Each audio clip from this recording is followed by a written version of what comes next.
Cet épisode est présenté par l'Académie canadienne de santé pelvienne. Pour tous vos besoins en formation continue en physiothérapie périnéale et pelvienne, faites-leur confiance. Elles sont la référence au Québec depuis plus de 30 ans. Elles offrent aussi du mentorat en ligne. Pour tous les détails sur le contenu des formations, que ce soit en anglais ou en français, en ligne ou en présentiel, rendez-vous au canadianpelvichealthacademy.com.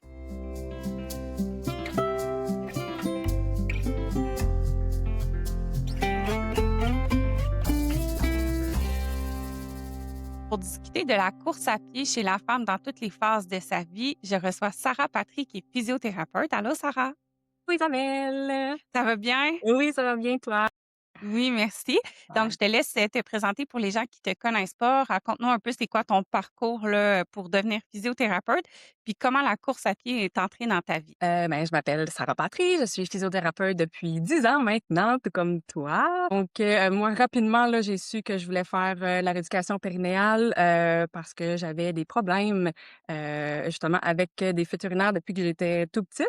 Quand, dans notre programme, j'ai été introduit à cette discipline-là, je dis: «Ah mais ça, c'est vraiment pour moi, je veux m'aider premièrement moi». Puis le fait aussi que c'était, pas nouveau, nouveau, mais quand même relativement nouveau. Moi, j'aimais tout ce qui était un peu, hors norme là, puis des choses, un peu, hors des sentiers battus. Fait que j'ai dit: «Bon, mais ça, c'est vraiment pour moi». J'étais coureuse à l'époque on and off, depuis plusieurs, années. Mais c'est vraiment à l'université avec la piste intérieure que j'ai vraiment, commencé à être un petit peu plus assidue. L'hiver comme, ces jours-ci qui fait froid, mais c'était très pratique. Fait que j'ai été exposée un petit peu plus à la course, à ce moment-là. Puis depuis, j'en fais, à l'année. Je fais aussi du trail. J'ai commencé ça depuis quelques années. Puis, ben, veux pas, avec, mon expérience, avec, mon entourage, mais de plus en plus, j'avais des, coureuses qui venaient me voir pour avoir de l'aide soit au niveau blessure, soit au niveau pelvien. Donc maintenant, c'est rendu, je te dirais peut-être, 90 de ma clientèle, ce sont des coureuses. Avec ou sans symptômes périnéales que, c'est pour ça maintenant que, ben, je suis là aujourd'hui pour parler de ça parce que c'est vraiment ma clientèle et mon sujet là, chouchou. Dans les derniers mois, tu as transformé un peu aussi ton image de marque, et fait Oui. que maintenant, tu es rendue à la tête de Courir naturellement. Est-ce que tu peux parler un peu de cette transition-là? Est-ce que c'est justement parce que ta clientèle t'a mené vers ça, sur le changement d'image? Oui, c'est vraiment ça. Donc, vu que c'est devenu ma principale clientèle, j'avais, depuis quelques années là, un petit club de course dans ma localité là, que j'avais justement appelé Courir naturellement. J'avais fait une transition sur Naturellement Sarah au niveau physiothérapie un petit peu plus générale. Donc là, j'ai décidé, depuis cette année d'y aller avec Courir naturellement, justement pour, refléter un peu la clientèle que j'ai, puis les projets aussi qui sont à venir avec des beaux projets en ligne pour servir la clientèle de coureuses, donc dans les prochains mois là, qui va prendre naissance. Donc c'est mon petit bébé qui va prendre naissance, avec une plateforme en ligne là, vraiment Courir naturellement pour desservir les coureurs dans plusieurs sphères de leur vie de coureuse, mais de leur vie aussi, en général, parce qu'on est coureuse, mais on est, maman, on est, femme, on est donc pour les aider un petit peu à naviguer avec tout ça. Puis je pense qu'effectivement, il y a un besoin. Tu sais, dans les dernières années, on voit de plus en plus de femmes qui courent en Oui, général. On a aussi beaucoup plus de femmes enceintes qui osent courir, parce oui. qu'avant, c'est comme si on savait pas trop si c'était sécuritaire, on hésitait. Ben là, peut-être que la femme enceinte serait fragile, ce qu'on sait maintenant qui est faux. On voit aussi de plus en plus de mamans coureuses qui accouchent et qui recommencent à courir. Il y a quand même eu des nouvelles données là, en 2025 par rapport à cette clientèle-là. Donc, on va regarder ça ensemble aujourd'hui. Il y a beaucoup de mythes et de réalités aussi. Donc, on va regarder là, qu'est-ce qui est vrai, qu'est-ce qui est pas vrai, qu'est-ce qui est soutenu par la science. Pour commencer, là, toi, qu'est-ce que tu vois? C'est qui vient te consulter comme coureuse? C'est quoi leurs besoins? C'est de se faire rassurer, de se faire, guider aussi. Donc, surtout la clientèle en périnatalité. Il y a beaucoup de discours, contradictoires, autant, sur les réseaux sociaux que dans le domaine médical aussi, justement parce que, la science, justement évolue aussi. Donc c'est vraiment ça pour se faire rassurer parce que j'ai beaucoup de mamans, entre autres enceintes qui, ont peur des fausses couches, qui ont peur de blesser le bébé, guidées, qui ont peur pour elles aussi, pour leur santé, physique, donc ne savent pas si, elles peuvent continuer à courir. Donc ça, c'est, au niveau, de la grossesse, là, c'est un des besoins, là, que je vois vraiment, de se faire, rassurer et guider dans qu'est-ce que je peux faire et comment je peux le faire aussi. Et il y a toute la lorsqu'il y a des symptômes aussi, donc les coureuses qui ont des symptômes, que ce soit des douleurs, que ce soit des fuites urinaires, sensations de lourdeur, donc qui ont besoin, de justement de se faire encore une fois, de se faire guider, de se faire accompagner, de se faire rassurer pour pouvoir justement faire les bonnes choses, pour pouvoir continuer à courir le plus possible, mais pouvoir aussi vieillir en santé et que ça impacte pas là dans le futur. Puis c'est intéressant parce que j'ai l'impression que souvent les femmes coureuses qui vont avoir des symptômes pelviens, ils vont tranquillement, pas vite, arrêter leur activité ou essayer de trouver quelque chose de différent. Mais tu sais, si tu es une coureuse, tu couru toute ta vie, tu ça, ça fait partie de ton équilibre de vie, puis là, il faut que tu commences à marcher, ben, tu sais, je pense qu'il y a un enjeu aussi motivationnel. Est-ce que toi, tu vois beaucoup de femmes qui quittent la course à pied à cause qu'ils ont des symptômes non adressés? Oui, on voit un petit peu de tout. Il y en a d'autres qui veulent pas en parler, qui vont continuer coûte que coûte ou peu importe, s'ils ont des symptômes, vont continuer. Il y en a d'autres qui vont modifier, oui, ou tranquillement, justement, se retirer, de la course ou être un petit peu plus sporadique. Ce qu'on voit chez certaines personnes, surtout, tu sais, au niveau, grossesse, mais même en postpartum, surtout immédiat, les femmes, les coureuses, là, tu sais, qui mangent la course, puis c'est leur santé mentale, ne remplacent pas toujours cette activité-là par d'autres choses. Donc ça, c'est dommage un petit peu parce que certaines s'en vont vers la sédentarité. Donc d'autant plus l'importance justement d'accompagner ces femmes-là, de les éduquer, de voir, OK, est-ce que, il y a pas juste arrêter la course comme solution, il y a plusieurs autres solutions. Donc, mais oui, on le voit beaucoup, là. C'est un peu les 2 extrêmes, soit que, OK, coûte que coûte, on continue, mais plusieurs, là, justement, par gêne, inconfort, crainte aussi pour le futur, vont, arrêter la course à pied, surtout s'ils ne demandent pas d'aide et il y a beaucoup, beaucoup, beaucoup de femmes qui ne demandent pas d'aide, là. Mais je pense que c'est aussi parce que c'est encore tellement banalisé, toutes les Ouais. fuites urinaires, la lourdeur, les prolapsus. On entend encore beaucoup le discours que c'est normal, puis que plus qu'on avance en âge, aussi on a eu des enfants, ben c'est normal de faire pipi, s'échapper, faire des petites gouttes de par-ci par-là, mais tout ça, c'est pas normal. Fait que je pense que comme physio, périnéale et pelvienne, on a un rôle clé là, pour accompagner ces femmes-là dans la poursuite des activités physiques. Il y a eu quand même, là, c'est ça, des nouvelles évidences là, en 2025 par rapport à la clientèle des coureuses enceintes et en postnatal. Fait qu'on va faire le tour ensemble. J'avais abordé là, les études Delphi avec Sarah Baribeau dans l'épisode précédent, mais plus de façon globale. Fait qu'aujourd'hui, on va aller vraiment plus spécifiquement pour les coureuses. Donc, qu'est-ce qui a changé en 2025 dans nos recommandations? Ben, en fait, des choses qui ont changé, puis des choses qui se sont, un petit peu plus, confirmées aussi. Donc, entre autres, au niveau de la grossesse, ben, on sait que, oui, l'activité physique, mais l'activité physique avec impact n'est pas nécessairement s'il y a pas de contre-indication, si on doit regarder aussi les symptômes que ça amène à la femme, donc ça doit être personnalisé, mais en règle générale, ce n'est pas dangereux de faire de la course, de faire des activités avec impact lorsqu'on est, enceinte. On voit cependant que, les femmes vont, comme on disait tantôt, un petit peu graduellement, lorsqu'on parle là, lors de la grossesse, quitter un peu la course à pied parce que justement, ils commencent à avoir des inconforts. Inconfort, ça peut être au niveau de l'essoufflement, ça peut être au niveau de la fatigue, de l'énergie, plusieurs symptômes, surtout dans le premier trimestre. Mais on sait que lorsqu'il n'y a pas de contre-indication vraiment absolue ou relative, là, ils sont vraiment statués, là. Donc, il n'y a pas de danger pour le bébé en soi. Il y a pas beaucoup d'études qui existent, de bonnes études de qualité sur, OK, coureuse vraiment enceinte par rapport à coureuse non enceinte. Il y en a quelques-unes, mais les qualités sont pas, très, très bonne, mais il y aurait pas il y aurait pas de risque majeur, il y aurait pas d'association significative avec une augmentation de symptômes des, symptômes pelviens lorsqu'une femme va courir enceinte. On doit cependant regarder, OK, elle, c'est quoi ses symptômes? Elle, c'est quoi? Faut s'adapter à la personne. La personne qui a pas nécessairement de symptômes, il y a pas de risque significatif pour son plancher pelvien. Donc ça, c'est la première chose. Donc, on a comme statué, OK, c'est sécuritaire. Au niveau du postpartum, les dernières études, justement, Delphi 2025, il y a 2 belles études qui ont été faites là, vraiment sur les coureuses.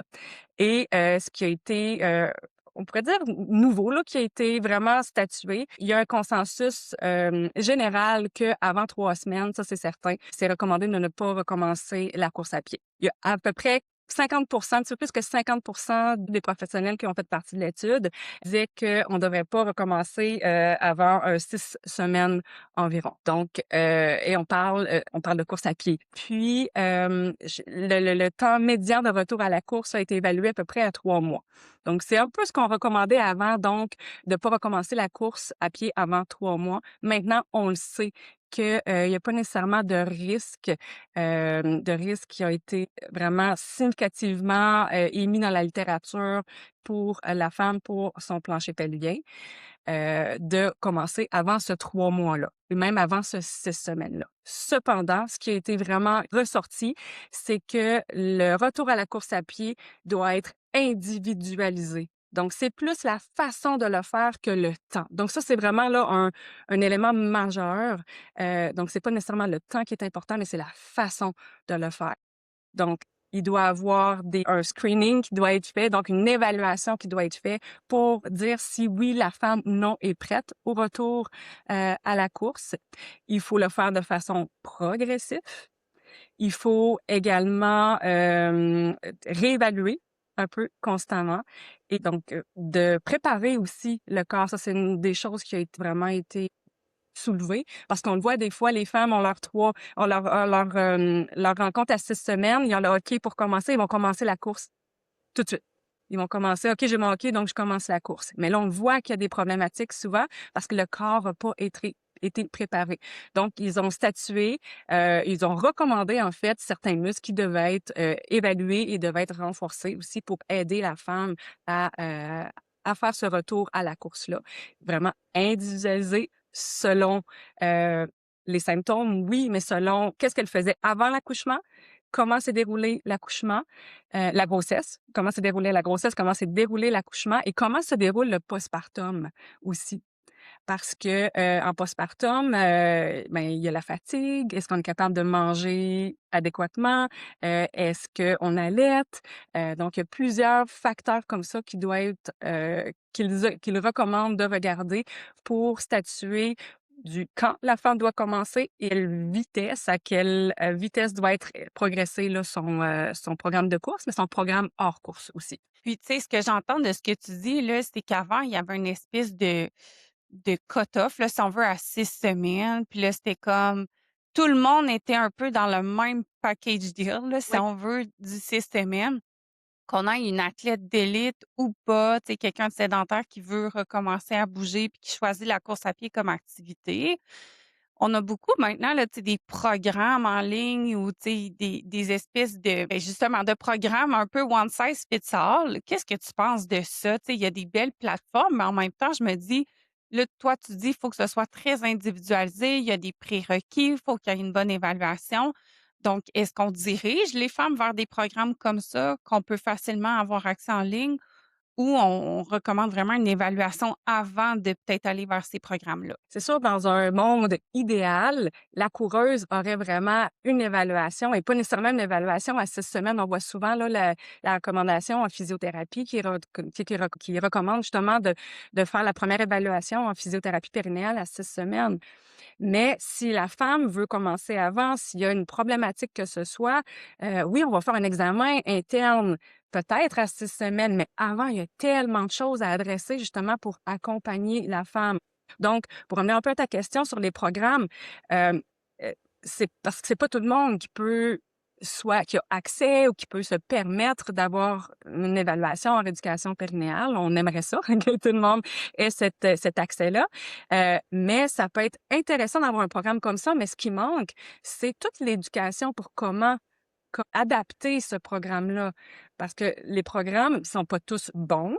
Donc, on essaie vraiment de se tourner sur des programmes, qui ont un peu plus une renommée ou des gens en arrière qui ont, des certaines connaissances, la clinique du coureur, donc il y a des physios qui proposent des programmes, mais on veut être en mesure de, ben, moi, si ça se passe pas bien, si je suis pas capable de courir 4 fois semaine, puis que c'est ce qui est recommandé, donc il manque un peu cette éducation-là pour les gens qui prennent un programme en ligne, parce que oui, ça peut bien se passer, mais si ça se passe pas bien, mais il y a une semaine que je peux pas y aller parce que mon enfant est malade ou je dors pas de la nuit, qu'est-ce que je fais? Est-ce que je continue le programme? Est-ce Oui, c'est intéressant parce que ça m'est accessible, mais il manque c'est ça, cette éducation-là sur justement comment la femme peut, l'adapter là, à sa réalité de vie et à ses symptômes aussi. Puis c'est intéressant, là, tu parles de la clinique du coureur. Tu sais, si on fait le parallèle avec les blessures musculo-squelettiques, ben, le programme de retour à la course à pied de la clinique du coureur, c'est ultra progressif. Fait que quand on est blessé puis qu'on veut tranquillement, pas vite, se réexposer de façon sécuritaire à la course à pied, ben, c'est vraiment, vraiment très, très progressif. Donc, le plancher pelvien, s'il y a eu une déchirure, s'il y a eu, un trauma obstétrical, ben, c'est un peu la même chose. Fait qu'il faut tranquillement, pas vite, réexposer puis restresser ces muscles-là qui ont été lésés. Donc, je vois pas pourquoi, tu sais, ça serait différent, là, d'une autre blessure musculo-squelettique. Fait que je pense que le principe de progression est toujours là. Puis je pense que c'est difficile si on n'a pas de background en santé, de bien savoir c'est quoi la quantité de charge de stress optimale qu'on peut mettre sur notre plancher pelvien. Oui, puis c'est Oui, vas-y. intéressant, tu sais, c'est intéressant d'avoir des programmes justement comme ça parce que ça nous guide, mais dans ce guide-là, c'est ça, il faut s'écouter, faut justement écouter. Puis la clinique du coureur le dit, bon, mais si t'as tu sais, si t'as des inconforts, tu reviens en arrière. Parce qu'il y a beaucoup de femmes qui vont courir juste au feeling ou comme ça. Puis la première course qu'ils font, ben, tu sais, avant, j'ai couru un marathon, donc je vais courir un 3 kilomètres la première fois.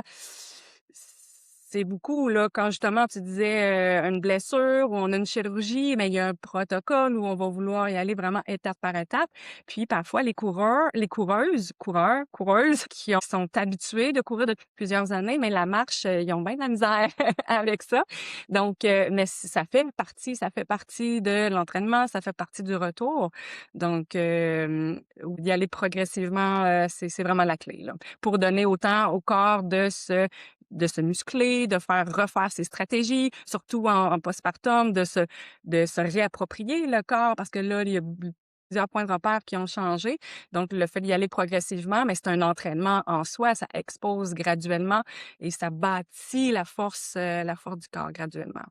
C'est comme quelqu'un qui a un objectif de performance, là, un coureur, pas juste, en période postnatale, mais même, tu sais, les hommes. Beh, ils vont avoir un programme qui va être très adapté, fait qu'il va avoir des phases d'entraînement, puis de préparation en vue de l'objectif. Le volume d'entraînement va pas toujours être le même. Ouais. Donc c'est ça, il faut être capable de savoir à quel moment il faut mettre telle soit l'endurance, la marche, comme tu dis. Fait que d'être capable de jongler avec tous les paramètres, je pense que c'est là qu'il faut avoir une espèce d'encadrement un petit peu plus personnalisé. Mais je pense que tu as raison que, tu sais, il y a vraiment un enjeu d'accessibilité aussi. Donc je me dis, ces programmes-là, ben, c'est peut-être mieux que rien au final, puis d'y aller comme au feeling, comme tu dis. Est-ce que tu en as à nommer, tu sais, des programmes que tu trouves qui sont bons ou fiables, pour la clientèle en postpartum? La clinique du coureur, c'est, un des plus connus, dans le monde francophone, donc je pense que c'est vraiment, un qui est vraiment intéressant vers lequel se tourner là, mmh, Puis effectivement. toi, tu vas en offrir un, j'imagine, sur ta plateforme éventuellement? Oui, ben, éventuellement, c'est ça, il va y avoir plusieurs types de programmes, selon les objectifs et tout ça et un retour en postpartum, c'est un que je veux offrir et moi, sur la plateforme, là, vraiment, mon objectif, c'est vraiment d'aider les femmes, justement, hem, à savoir qu'est-ce qu'elles font, pourquoi elles le font et leur donner un peu d'autonomie Donc, justement, leur présenter comment, tu sais, quand est-ce qu'on doit changer, comment est-ce qu'on doit changer le plan d'entraînement qui est soumis, c'est quoi les paramètres qui vont mettre du stress davantage sur eux ou sur leur plancher pelvien. En termes de paramètres de course, c'est quoi les paramètres qu'on progresse en premier? L'étude de Delphi l'a mentionné aussi. Donc, on doit progresser le volume avant de progresser la vitesse. Donc, ça, c'est un autre élément aussi qu'on voit. Les femmes veulent courir vite, veulent se dépenser, ils veulent revenir dans leur course. Hey, là, je me suis vraiment donné. Mais ça, on met le corps, pas juste le plancher pelvien, le corps, les tendons à risque, donc de progresser le volume en premier. Donc, ça va être mon objectif un peu là, de les outiller là-dedans, là, en plus de leur donner des programmes selon plusieurs objectifs. Là. Puis tu as parlé tantôt là, dans l'étude DEFI aussi, il y a des groupes musculaires qu'il faut évaluer. Est-ce qu'on peut, élaborer un peu sur les différents paramètres là, d'évaluation qui sont recommandés dans cette étude-là? Oui, donc c'est une étude qui a été faite justement pour, il y a 2 études là, le volet, quand est-ce qu'on peut recommencer, la course à pied et comment on recommence. Donc il y a plusieurs éléments d'évaluation qui ont été, proposés. Plusieurs, tests un peu plus, fonctionnels, qui ont été émis. Il disait premièrement, on voulait être capable de marcher 30 minutes sans inconfort. Il y a certaines études, certains professionnels qui vont même jusqu'à 45-60 minutes. Et mais eux, là, ont commandé le 30 minutes. Et si on veut courir avec poussette, ben c'est marche avec poussette.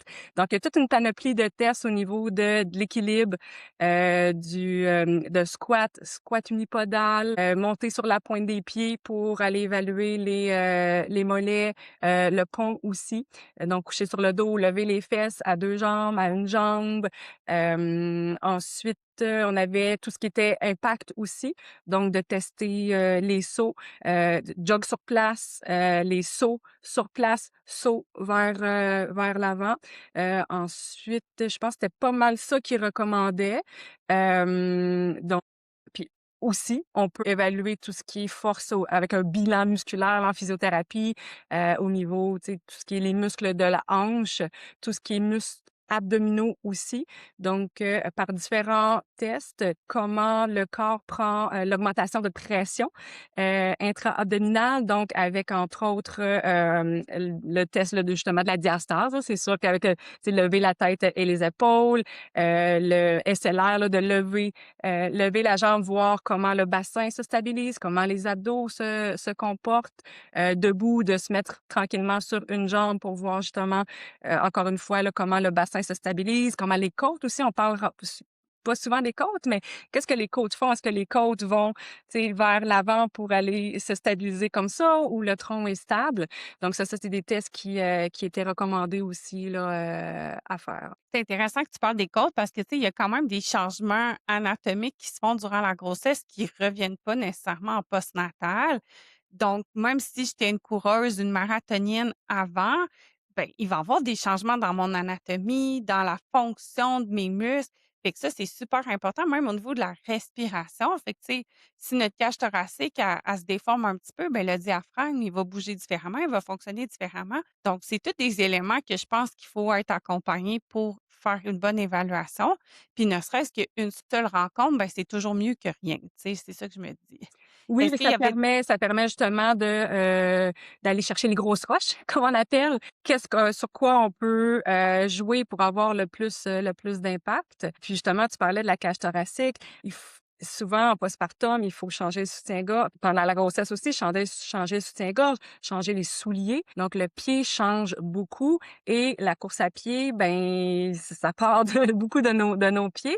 Donc un pied qui est un petit peu trop serré dans un soulier peut avoir certains effets là, sur la course, sur le corps. Donc ça, c'est des éléments importants aussi. Là. Si on se sent serré dans le soutien-gorge ou pas assez soutenu, nos pieds, on n'est pas bien, on a des inconforts aux pieds. Il faut regarder ces 2 éléments-là là, de support.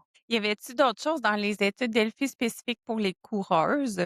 Donc, on a parlé de progressivité, mais je veux vraiment là, remettre là, un peu l'emphase là-dessus parce que ce qu'ils ont dit aussi, c'est que tu sais, le 6 semaines, était, dans la majorité des cas, trop tard pour commencer l'activité à bas impact et trop tôt pour recommencer des activités avec impact sans sans progression, sans évaluation, sans préparation.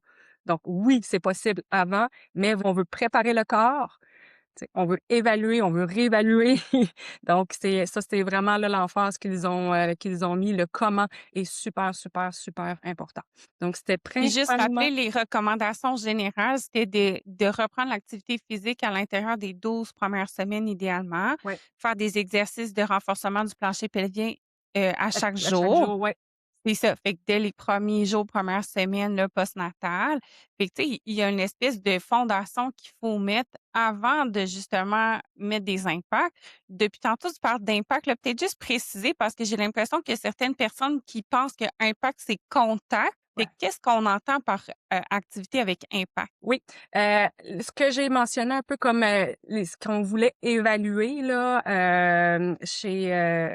en postpartum, ça c'était vraiment une étude qui a été faite sur les coureurs, vraiment, mais c'est vraiment des choses très intéressantes à évaluer pour tout sport. Le sport d'impact, c'est un sport, où il va y avoir des sauts, où il va y avoir, une augmentation au niveau de la pression intra-abdominale importante avec justement une vélocité avec un saut. Fait que c'est pas nécessairement impact, OK, on se plaque là, football, mais tout ce qui est, oui, la trampoline, la gymnastique, toutes les cours un peu de cardio avec des sauts, la corde à sauter, soccer, donc tous les sports un peu d'équipe comme ça qui nécessitent un petit peu de course. Donc ça, ce sont des activités avec impact. C'est certain, si on parle de fuite urinaire, ben les activités avec impact vont avoir selon, il y a différents justement niveaux d'impact et c'est certain que plus l'impact est élevé, ben plus au niveau du, système pelvien que c'est mis en surcharge là. La trampoline, la gymnastique, ça c'est vrai, tu sais, c'est des impacts élevés. La course, selon les études, à des fois c'est mis dans élevé, à des fois c'est mis dans modéré. C'est pas tout à fait là, statué de façon, uniforme dans les études, mais si on dit que la marche, c'est à peu près 1,5, tu sais, si on parle de fois le poids du corps là, la marche, c'est 1,5 fois, le poids du corps.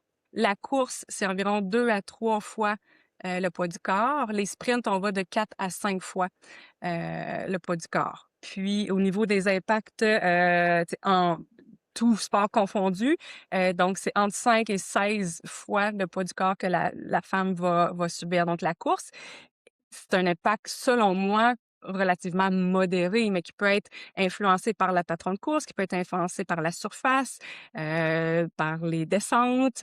Donc ça, c'est à considérer là, aussi. Puis en termes de durée, tu sais, je pense qu'il y avait comme un sous-groupe, entre autres, les athlètes plus d'endurance. Ma question, c'est parce que, tu sais, on a vu passer beaucoup là, dans la dernière année sur Internet, ça l'a fait le tour. Là. C'est une coureuse d'Ultra Trail là, qui s'appelle Stephanie Case, qui est une Canadienne. Elle a gagné l'Ultra Trail de Snowdonia de 2025, qui est une course de 103 kilomètres avec 6300 mètres de dénivelé positif quand même. Puis le petit wow factor, c'est que tout le long de la course, elle a allaité à différents moments sa fille de 6 mois. Fait que, tu sais, je pense que ça frappe l'imaginaire parce qu'on se dit, la femme elle est capable de faire ça. Puis 6 mois, c'est quand même pas si long, là. Est-ce que c'est quelque chose que toi, tu vois fréquemment? Est-ce que c'est réaliste? Qu'est-ce que tu penses un peu de cette perspective-là chez nos coureuses d'endurance puis d'ultra trail? C'est sûr que, tu sais, ça démontre que le corps peut faire beaucoup de choses, mais c'est une athlète qui avait une équipe médicale.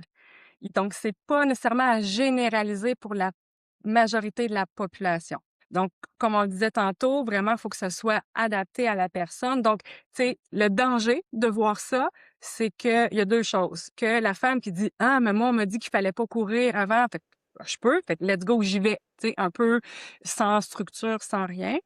Et l'autre élément aussi, c'est que la femme qui n'est pas capable de retourner à l'activité physique pour peu importe la raison, accouchement difficile, postpartum difficile, soit pour son corps à elle ou au niveau de l'environnement, support social, le bébé qui a des problématiques de santé, ben je trouve que ça, pour cette femme-là aussi, au contraire, ça lui dit: «Hey, même moi, je suis pas capable de faire ça, je suis brisée, je suis pas bonne, je suis» donc c'est un petit peu les 2 dangers que je vois de voir ça sans voir l'histoire un peu autour de cette femme-là. Donc moi, on revient toujours à c'est quoi le background de la coureuse? Fait que, tu sais, qu'est-ce qu'elle a fait? C'est quoi son historique de course avant? Est-ce qu'elle a pu courir enceinte?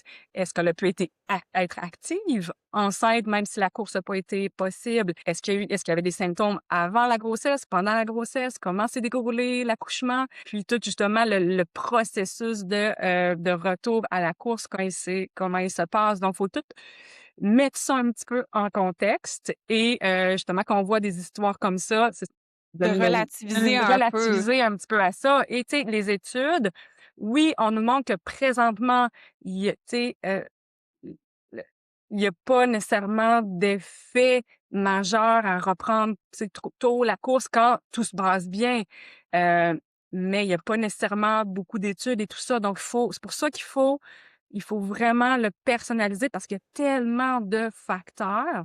Donc, justement, le fait d'y aller progressivement, regarder, d'être à l'affût des symptômes et de se faire accompagner, évaluer au moins, si possible, au moins une fois, ben ça minimise les risques aussi de problématiques, de préparer le corps, comme on a dit, faire des exercices du plancher pelvien pendant la grossesse, à partir de 20 semaines, la 20e semaine, en post-accouchement, va minimiser les risques de douleurs, justement de fuites urinaires, de problématiques pelviennes. Donc ça, c'est une chose qu'il faut mettre en place après l'accouchement. Donc c'est ça, c'est normal de relativiser un petit peu ces histoires-là, mais oui, c'est wow, le corps humain tu sais, est vraiment le corps de la femme est vraiment, bien fait dans ce sens-là, mais certaines personnes que ne pourraient pas faire ça, il y aurait des conséquences. Comme tu as dit, elle avait une équipe, était très bien encadrée. Tu sais, le risque de déshydratation, de dénutrition, tout ça, tu sais, il a été calculé. Fait que c'est assurément pas la première fois qu'elle courait, cette femme-là. Donc, je pense que, tu sais, il faut rester réaliste aussi dans nos objectifs personnels. Puis malheureusement, c'est ça, les réseaux sociaux, internet, on est exposé à plein d'histoires comme ça, tu sais, sensationnalistes. Puis je pense que, tu sais, les créatrices de contenu, puis les influenceurs qui sont devenus mamans dans les dernières années, il y en a beaucoup qui nuancent, ça, c'est vraiment bien. Mais il y en a aussi que, tu sais, ils étaient déjà des athlètes d'élite, puis c'est encore ça qu'ils projettent comme image. Fait que je pense qu'il y a une espèce de pression sociale c'est ça que je devrais, être et atteindre comme objectif. Puis comme tu disais, mais tu sais, pour la maman que finalement son accouchement a été plus compliqué, beh, peut-être qu'elle a des symptômes de dépression postpartum.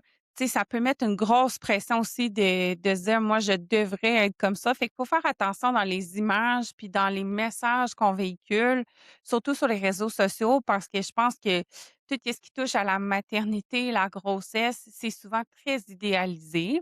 Toi, qu'est-ce que tu vois, tu sais, dans ta réalité comme professionnel de la santé, le temps moyen? Si tu as à faire une petite moyenne, là, c'est quoi qui est plus réaliste, là, comme reprise de course à pied chez tes clientes en postpartum? Moi, je te dirais que la coureuse, parce qu'il y a comme il y a 2 types, on pourrait dire, de coureuses. Il y a les coureuses qui ont des objectifs avec des courses un petit peu plus officielles, sans être nécessairement des athlètes compétitifs de haut niveau. Et il y a les coureuses un peu plus, récréatives qui font ça pour leur bien-être, pas nécessairement d'objectifs, mais elles, c'est leur façon, là, de rester actives. Donc ceux qui ont un peu plus des objectifs officiels, eux, elles, à 6 semaines, là, ils veulent recommencer. Il y en a plusieurs qu'on est capable de recommencer. Heu, souvent, c'est des femmes qui ont été actives, qui ont couru un petit peu plus longtemps ou qui ont un background justement, dans le passé qui font que, hem le corps, si l'accouchement s'est bien passé et tout ça, est quand même prêt un peu plus rapidement à reprendre. Et il y a les coureuses plus récréatives, qu'elles, souvent on attend, on est un petit peu sont moins pressées aussi. Ils vont être pressées, mais: «Oui, j'ai hâte, là, j'aime ça, mais» fait qu'elles, souvent, là, je vais vers 3 mois, là. 3 mois, là, on va recommencer. Puis souvent, c'est ça, les athlètes qui ont des courses officielles, mais ils ont commencé leurs exercices du plancher pelvien, ils ont, tu sais, fait plus tu sais, les exercices, la préparation au niveau des abdominaux et tout ça, ils ont commencé à bouger un peu plus. Dans la majorité des cas, si l'accouchement s'est bien passé. Mais c'est ça, il y a comme un petit peu entre le 3, le 6 mois, le 6 semaines et le 3 mois, là, c'est souvent ce que je vois. Puis il y en a, ben, qu'on doit attendre plus longtemps parce qu'il y a des symptômes rien, parce qu'elles sont fatiguées, parce qu'il y a des douleurs. Donc c'est un peu les marques un peu qu'on voit, puis un petit peu moins. Il y en a que ça arrive là à 12 mois aussi qu'on doit attendre un petit peu plus. Mais le 3 mois, je te dirais là que c'est quand même le un petit peu plus général, 3-4 mois là. Dans les, autres recommandations, y avait-tu d'autres choses que tu voulais ajouter par rapport, là, à la course à pied, soit durant la grossesse ou le postnatal? Ben, c'est de quand même d'écouter nos symptômes, que si on a des symptômes, ça veut dire que là, le corps a une surcharge. Donc symptômes, je parle de douleur, je parle de fuite urinaire, d'envie un petit peu plus urgente, aussi, qui peut, tu sais, devenir un peu en augmentation, tout ce qui est pression au niveau du bas-ventre, du plancher pelvien.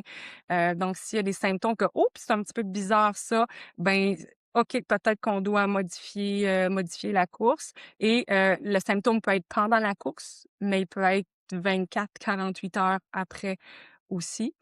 Donc c'est vraiment de regarder nos symptômes, de poser des questions, donc puis mon mot d'ordre, c'est progression, puis c'est ce qui a été vraiment qui a ressorti dans les dernières études. Je pense que j'ajouterais aussi là, les lochies là, tu sais, qui sont les segments là, qu'on a postnatal. Même si on a eu une césarienne, on devrait en avoir. Tu sais, si on prend le 3 semaines, là, pas avant le 3 semaines, mais à partir de 3 semaines, mais tu sais, la très grande majorité des femmes vont avoir encore les lochies. Fait que ça, si ça augmente dans l'effort ou suite à un effort, ben, ça peut être un indicateur aussi que là, on stresse un peu trop notre corps. Des symptômes généraux, fait que, tu sais, je pense à des étourdissements. Y a-tu d'autres choses à quoi tu penses? Oui, ben, tu sais, tout ce qui est, tu sais, douleur thoracique, étourdissement, nausées, les contractions, là, pendant la grossesse, s'il y a des contractions, là, vraiment ça arrive parfois, là, donc on en parle à l'équipe médicale. Parfois, c'est correct, mais, tu sais, si ça devient de plus en plus fréquent, vraiment relié à l'exercice physique, c'est vraiment d'en parler à l'équipe médicale pour voir, est-ce que c'est normal? Est-ce puis de faire des tests aussi. OK, si on diminue un peu la fréquence ou l'intensité ou la durée ou qu'on met un petit peu plus de marche au travers. Donc, toutes ces précautions-là à prendre que si on a des symptômes comme ça. Je sais pas si on pourrait peut-être mettre là, on a des listes justement, là, il y a des questionnaires, Oui, justement qui ont été faits là, j'ai en anglais là, il est disponible en français, mais c'est le Get Active Questionnaire. Il l'a pour la oui, grossesse, il l'a pour le postpartum. Mais oui. des fois de se réveiller puis ça, c'est fait pour que ce soit rempli par la personne aussi. Donc et justement, on nous parle là des contre-indications, des, précautions, un peu de ce type-là, puis des éléments à surveiller qui nous disent: «OK, mais là, peut-être que je devrais ralentir, arrêter» ou en parler à mon équipe médicale là. Donc je pense que ça pourrait être C'est intéressant ça. de C'est des situations très médicales, là. Tu sais, dans le fond, oui, dans le questionnaire, c'est qu'on veut s'assurer que la femme, elle est stable médicalement parlant. oui. Fait que ce que ça dit, c'est que si on répond «oui» à une des questions, ben là, il faut consulter un professionnel avant de s'investir dans une activité physique. Puis ils sont facilement trouvables là, en ligne, là. Fait que, tu sais, Oui, on fait juste taper, «Get Active Questionnaire» puis on va les avoir, là. oui, puis là en français là. Oui, c'est ça. Fait que ça, c'est vraiment un bel outil aussi parce que, tu sais, des fois, on sait comme pas c'est quoi qu'il faut surveiller. Mmh. Il y a peut-être 2 autres éléments dans les, je pense dans les études Delphi sur l'activité générale et aussi sur la course là, qui ont été, je crois que c'était dans les 2 que ça a été soulevé. Tout ce qui est, allaitement, nutrition, ensuite soutien social, fatigue, sommeil, qui étaient vraiment des éléments à prendre à prendre en considération, des éléments clés, qui, allaient soutenir la femme, l'aider à être active et de façon sécuritaire, aussi. Donc ça, c'est à ne pas, négliger, surtout une coureuse, avec l'impact justement, ben, si la femme est déshydratée, si elle ne mange pas assez parce que et elle allaite parce que l'allaitement brûle des calories aussi.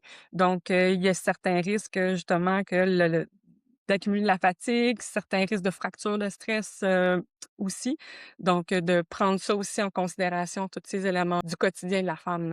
Ouais, comme un peu le déficit énergétique dans le sport, là, relatif dans le sport. Fait que Oui, j'en avais parlé un peu avec Bianca oui, dans la course de Giambattista, là, dans le troisième épisode de mémoire, là. Si les apports caloriques sont insuffisants par rapport à ce qui est dépensé, ben là, ça peut avoir des manifestations, tu sais, sur le système immunitaire, sur la fatigue, justement sur la densité osseuse, sur le cycle menstruel.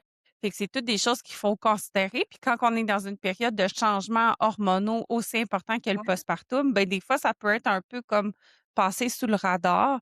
Fait que je pense que, tu sais, dès qu'on a des symptômes qui sortent de l'ordinaire ou que vraiment on a une fatigue excessive, je pense que c'est intéressant de l'adresser avec un professionnel. Oui, puis tu sais, en postpartum, c'est ça, souvent manger, on on se fait déranger, tout ça, donc c'est rapidement sur le coin de la table, donc ça, c'est un élément des fois qui est sous-estimé. Puis il y a un spectrum là-dedans, tu sais, il y a tu sais, le sein le vedesme qui est un peu extrême, mais tout le entre-deux aussi de on peut juste manquer un peu d'énergie, puis là, ça amène certains symptômes, donc à considérer. Effectivement. On va parler maintenant là, des femmes un peu plus vieillissantes. Là. J'aime pas vraiment ce mot-là, mais tu sais, quand on avance en âge, il y a aussi des changements hormonaux qui se produisent là, avec la périménopause, la ménopause. C'est pas parce qu'on est un peu plus avancé en âge qu'il faut arrêter de courir, au contraire. Toi, qu'est-ce que tu recommandes ou c'est quoi là, qu'il faut adapter un petit peu dans ces phases de vie-là chez la femme coureuse? Premièrement, il faut se dire que, c'est encore une fois, c'est de s'écouter. Tu sais, on en voit des femmes dans ce sport-là, là, dans la course à pied, des femmes, je d'une certaine âge, tu sais, en haut de 40 ans, là, faire des performances, surtout en endurance. La femme est faite pour faire de l'endurance, donc on voit des femmes qui commencent la course quand même assez tard et tout ça. Donc c'est, encore une fois de s'éduquer, d'y aller progressivement, de s'écouter. Surtout, c'est ça, avec l'avancement un peu en âge, les tendons, sont un petit peu moins résilients et tout ça. Puis la course, ça demande quand même un stress, au niveau tendineux, au niveau musculaire.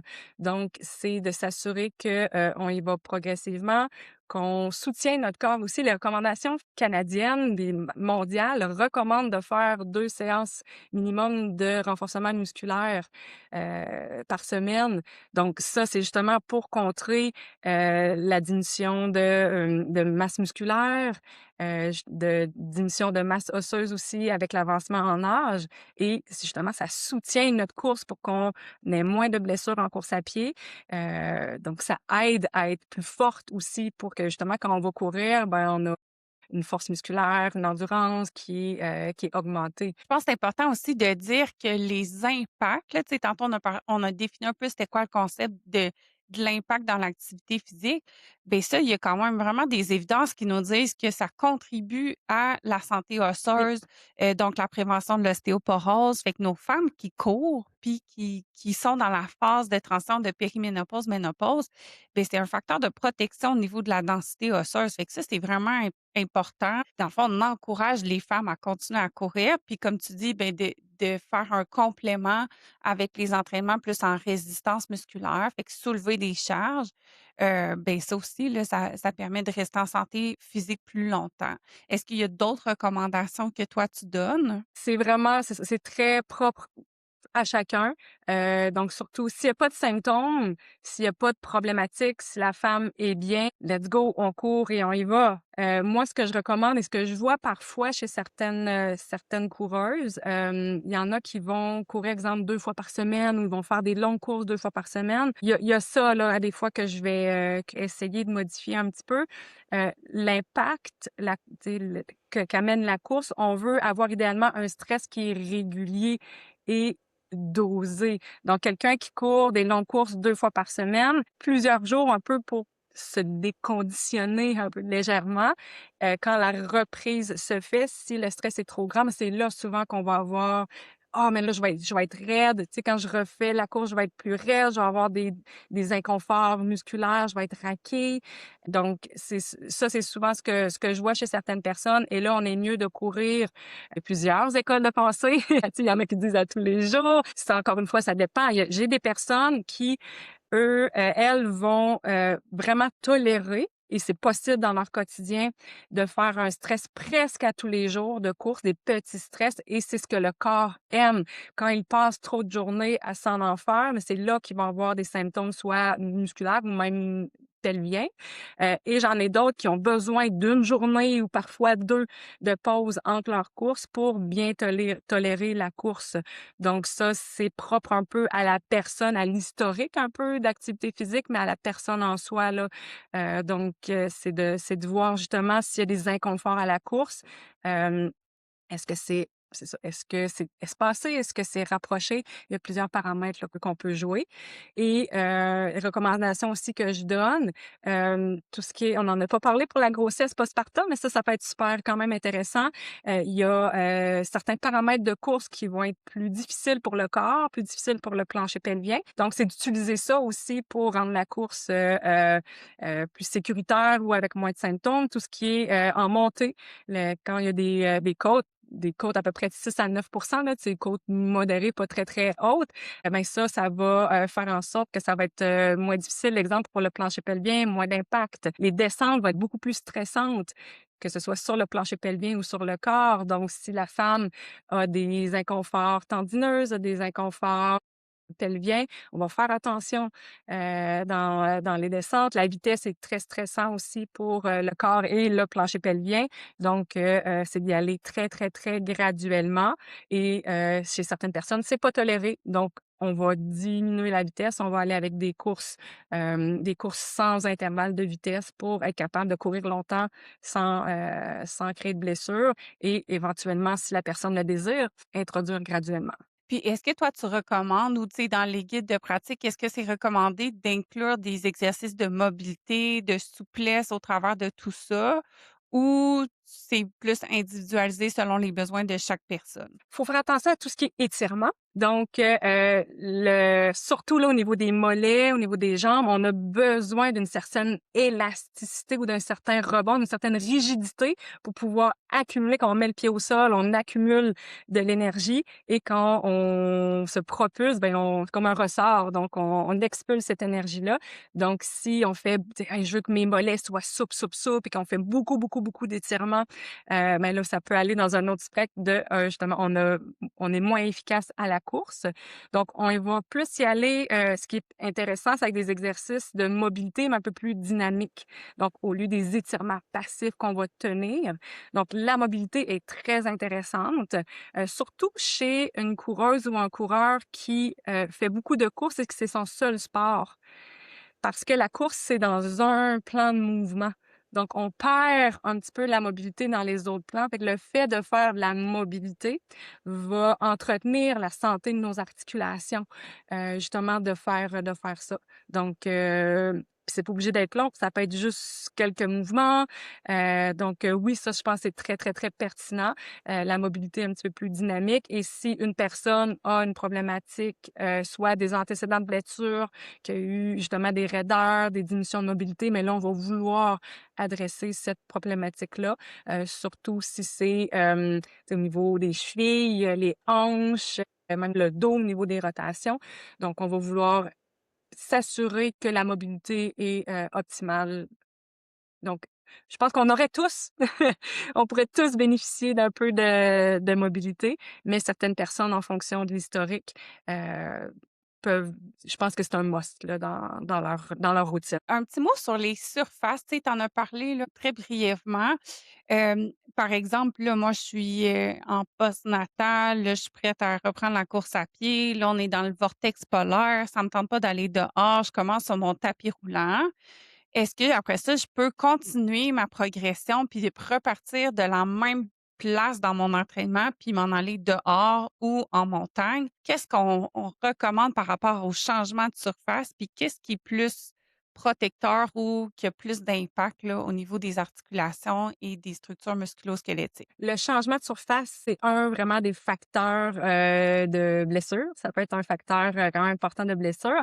Il y a une étude, je pense qu'il y a 2 ans peut-être, qui est sortie. Moi, j'ai tout le temps eu dans l'idée que la route était plus amenait un stress plus important que le trail ou qu'une surface, un petit peu plus en terre battue ou quelque chose comme ça. Supposément que non. Il y a pas nécessairement là drastiquement, asphalte versus terre battue ou haute surface, mais c'est le C'est quand même changement. surprenant parce qu'au feeling, tu sais, courir sur l'asphalte, en tout cas, personnellement, je trouve ça pas mal plus dur. Mais l'étude vraiment démontrait qu'il y avait pas nécessairement de corrélation. Je pense que ça dépend de la personne, ça dépend de la technique de course aussi, ça dépend, tu sais, de plusieurs facteurs. Mais l'élément important, c'est justement à quoi on est habitué. Donc, si on veut changer de surface, il faut revenir en arrière, il faut vraiment y aller progressivement. Entre autres, puis ça, je le vois vraiment souvent, puis moi, je l'ai vécu personnellement à l'université.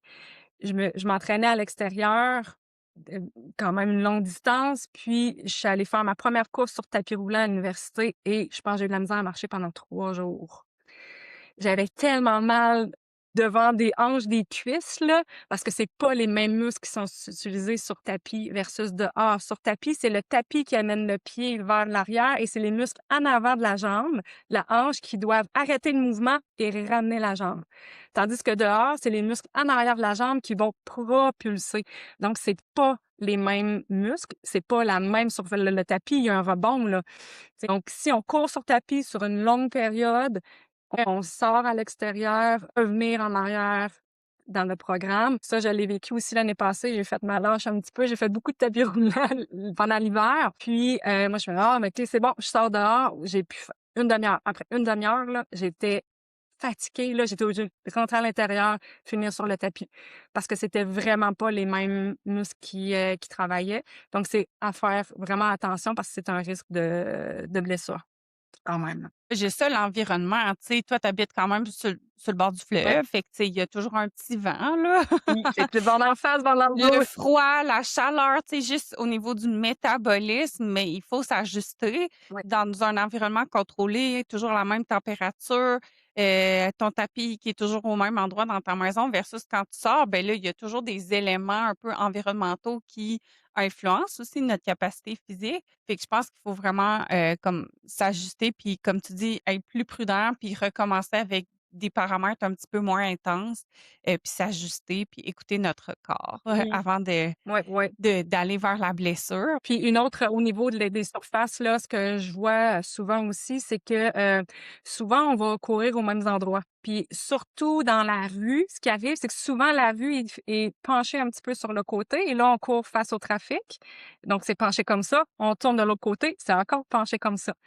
Donc, si on court tout le temps au même endroit sur cette surface-là inclinée, ça peut créer un débalancement au niveau des 2 jambes, puis créer des tensions et des problématiques, des blessures. Donc ça, je le vois quand même fréquemment, que c'est ça qui est problématique là, au niveau de la course, extérieure dans la rue, là. C'est un bon point quand même parce que, tu sais, il y a beaucoup de gens, là, qui courent dans leur Ouais. quartier ou pas trop loin de chez eux. Effectivement, là, les rues sont inclinées. On résume un peu, là. Moi, ce que j'ai entendu, c'est qu'il faut vraiment essayer d'individualiser en fonction de chaque personne. Faut écouter nos symptômes, faut écouter notre corps, mais les femmes ont des bonnes capacités, puis sont capables de courir puis de livrer des bonnes performances aussi si c'est ça leurs objectifs. Les messages clés, là, que tu veux qu'on retienne de notre, discussion d'aujourd'hui, c'est quoi? Oui, donc se préparer, évaluer.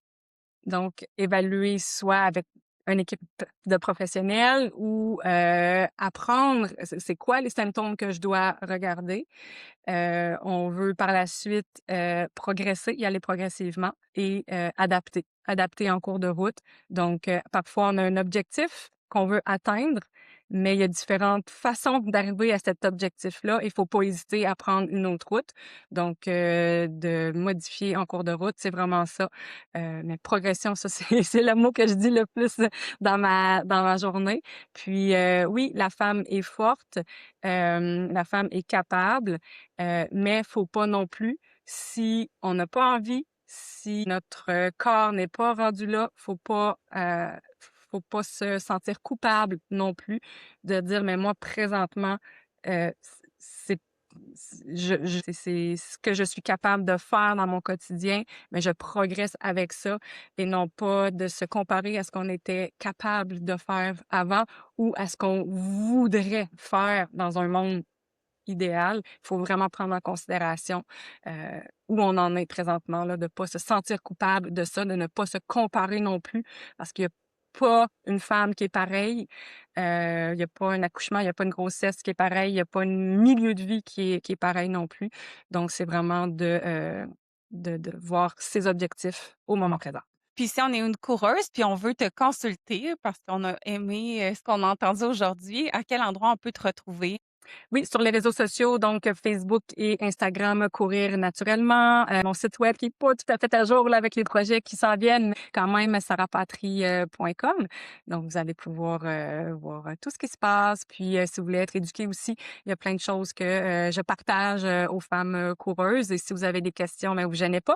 Plus que j'ai des questions, mais ça me donne du contenu à mettre aussi sur les réseaux sociaux disponibles à tous. Merci beaucoup, Sarah, de ta générosité. C'était super intéressant. Au plaisir de se reparler prochainement. Merci.